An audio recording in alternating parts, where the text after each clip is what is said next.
Bon, les amis, le Real qui remporte la Intercontinental Champions Cup, ce qui veut dire normalement qu'on est champion de 7 continents, mais on n'est pas champion du monde.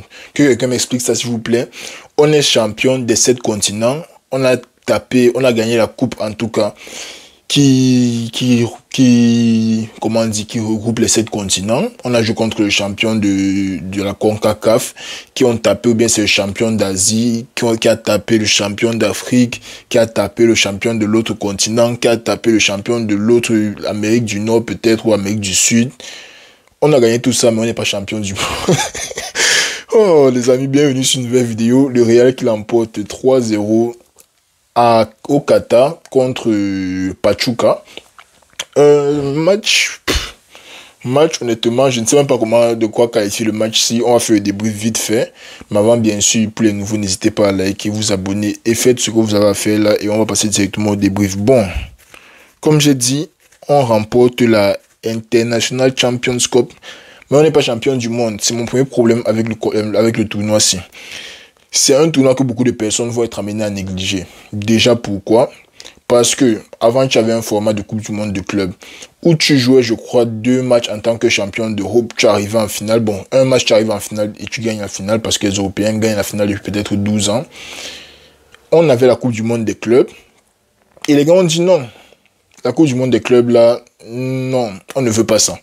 On va créer une compétition qui est déjà une compétition en pré-saison. International Champions, comme moi je connais ça en pré-saison normalement, et ça ne comptait pas pour les trophées de la saison. Mais non, on va prendre la Coupe du Monde des clubs, faire une vraie Coupe du Monde des clubs, nos problèmes, jusque-là tout le monde est content. Mais on va garder l'ancienne Coupe du Monde des clubs et donner un nouveau nom à cette compétition. Quel est l'objectif? Quel est le but? Qui est fou? De qui se moque-t-on, les amis? Soyez un peu sérieux. De qui se moque-t-on? On fait les joueurs ici jouer comme les animaux. Bon, peut-être pas les joueurs européens parce qu'en fin de compte, ça ajoute seulement un match à la saison. Mais par exemple, ça c'est un match qu'on aurait pu prendre pour compléter le match contre Valence, ce qu'on a raté. Là, on prend ça, on peut jouer une compétition qu'on devait jouer normalement, mais ils ont changé le nom et le format pour nous mettre ça en fin d'année et ajouter les matchs et se faire plus d'argent pour quand même nous faire jouer la même compétition avec un nom différent, mais qui est littéralement la définition de l'autre. Je ne sais pas.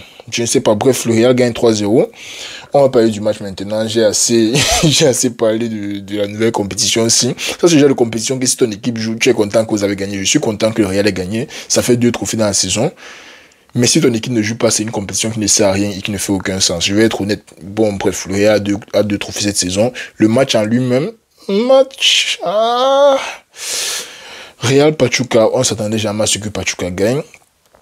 Début de match, le Real qui a commencé lentement et je pense qu'on doit déjà s'habituer à voir le Real commencer aussi lentement dans les matchs.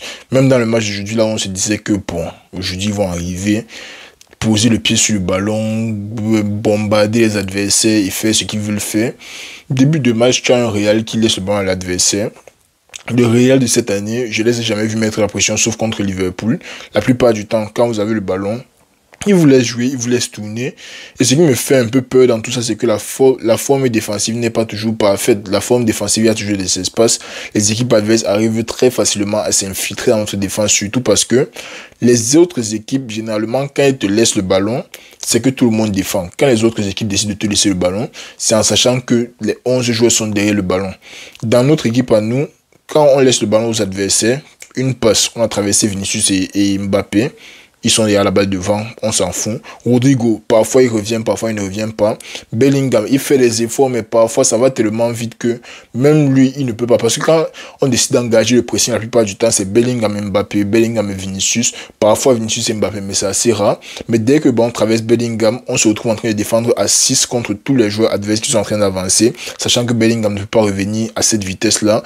Et Rodrigo, Vinicius, Mbappé sont déjà hors du match. Donc, l'affaire de laisser le ballon à l'adversaire, si on veut presser, pressons bien, prenons le risque de presser, récupérons les ballons haut, jouons comme une équipe qui est censée dominer le match, ou si on est censé défendre, que tout le monde fasse bien le travail défensif et que quand le ballon traverse la première ligne, que les gars là se redressent et qu'ils reviennent jouer le ballon. C'est ça mon seul problème que j'ai avec l'équipe du Real. Si on aime laisser le ballon aux adversaires, mais les joueurs offensifs par moment, dépendant du match, on a vu contre Liverpool, Mbappé a défendu, tout le monde a défendu comme il fallait, ils étaient juste plus forts que nous, mais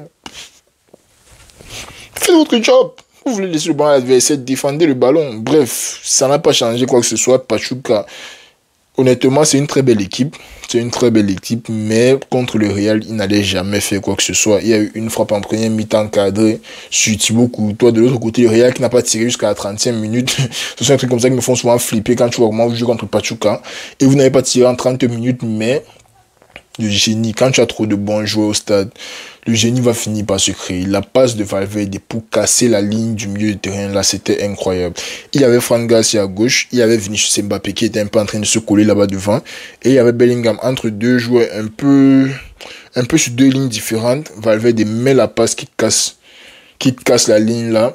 Bellingham a deux options, Mbappé, Vinicius. Il choisit la bonne, il met sur Vinicius. Ah, Vinicius, mais Vini. Dès la première minute, on savait que Vinicius était venu s'amuser. Dès la première minute, Vinicius a mis un petit pont.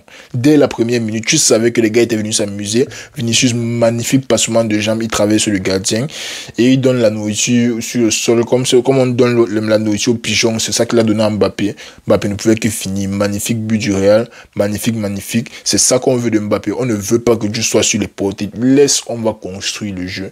Sois seulement au bon endroit, au bon moment. Le ballon va te trouver. C'est ça le truc. Parce que bientôt, on va entrer dans les matchs les plus décisifs de la saison. Et c'est là qu'on aura besoin du gars qui est dans la surface là. Parce qu'on a vu contre le Bayern l'année passée, Vinicius faisait la différence. Mais le fait qu'il soit seul avec Rodrigo devant faisait que même quand il faisait la différence là, il n'y avait pas le gars à qui donner le ballon. Maintenant que Mbappé est là, il porte le 9 qu'on a refusé de donner à Rossellou. Il faut qu'il soit le gars placé dans la surface là qui attend seulement que papa finit de dribbler. Je suis là devant les goals. Fais seulement les X. Je fais carré dans les goals. C'est tout. C'est ce qu'il a fait aujourd'hui. La course de Vinicius Mbappé, les courses de Vinicius Mbappé sont comme ça. Mais dès que Bellingham envoie le ballon, tu vois Mbappé pas comme ça devant les goals. Le gardien qui ne sait pas de quel côté il va partir. Vinicius qui ne sait pas de quel côté il veut partir.